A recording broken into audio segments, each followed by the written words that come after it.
Alright, so I think we're pretty much done here except for one little piece of functionality that I wanted to implement, and that was the auto complete box. Where are you? Auto suggest box, okay. And I wanted to be able to do searches, and then also when somebody submits the actual search, it would perform the query and refine down the items in the results to just those that match the criteria. So really just the name.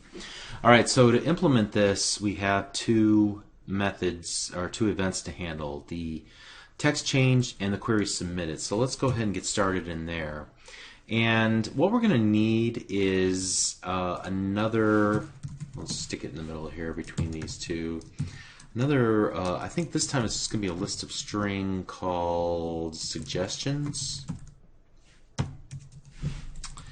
And I'll populate the suggestions with whatever we get back from, so let's see. So what we're going to do here is actually just set suggestions equal to the sound manager dot get all sounds. I see that it's not really implemented quite that way, so what I'll need to do here is actually change up how I was thinking about doing this. Let's get all sounds and let's pass in just sounds like that, right? And then we'll go suggestions equal to sounds dot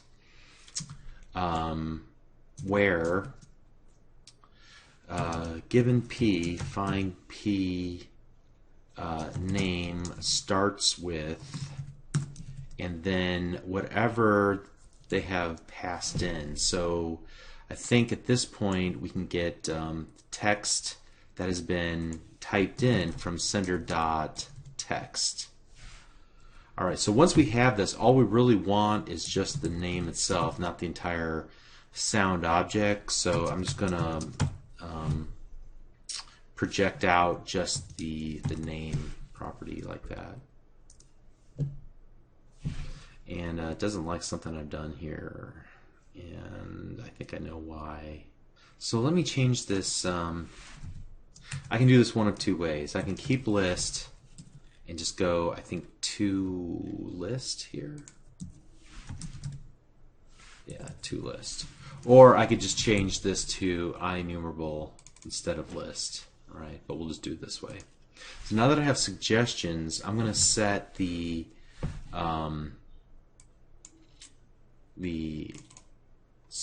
search auto suggest box item source equal to suggestions.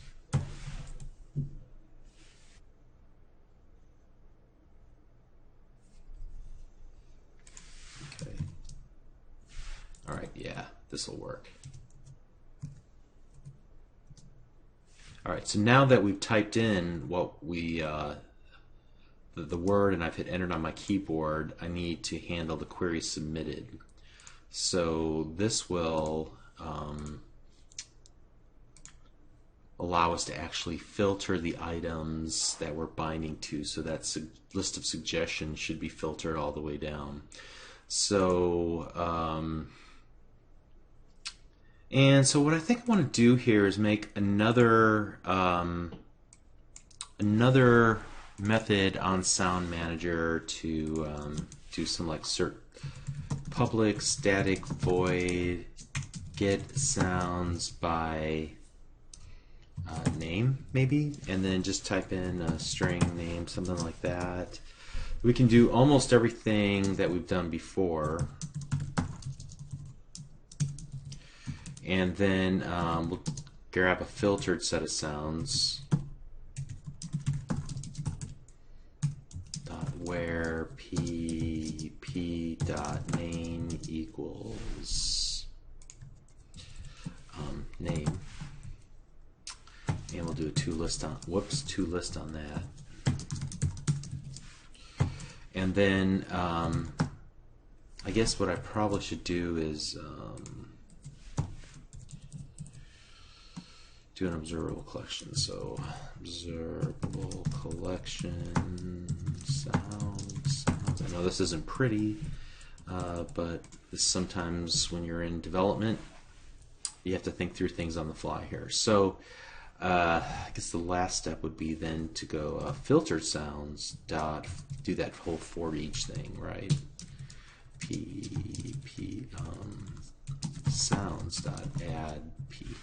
All right, let's see if that works. So then back here in main page.xaml.cs, I'm going to call sound manager dot get sounds by name. I'm going to pass in sounds, and then the sender.text should give me what was typed into that auto suggest box. And I think that's all I'm going to need to do. Yeah, I might do some of this stuff though here. So I'm going to set all sounds to whatever sender.text is. Menu list I'm selected, item equals null, that's correct. Back button visibility should be visible. Like that. Okay, so let's see if this works the way that I had in mind. Alright, so cat. It didn't filter the list. That's unfortunate. Let me set a breakpoint there and figure out what I did wrong. Let's go cow. Alright, so let's step in. You know what I forgot to do? I forgot to take that step right there. I'll bet you that's the problem. So let's add that. Like there. And then let's try this again. Alright, cow. And I'm just going to blow through it and see if it works. It does. I'm going to hit back. I got all sounds. Let's go gun. You know, the one thing I would like to do is clear out the box after I'm done with it. Let me do that one thing. This is the query submitted. Alright, so then I should be able to go search auto suggest box text equals nothing. Let's see if that works. Let me get rid of the breakpoint. Now ideally, before we move into the next part of getting ready to submit, I would do a lot of testing. Test on physical devices, test on different desktops, just whoever I could get to help me out here. Let's go ship. Enter. I see that the problem here is that the order of events, right? It will, by making that change, it will actually it'll rerun the query submitted a second time. So I can't put this line of code, I can't put it there.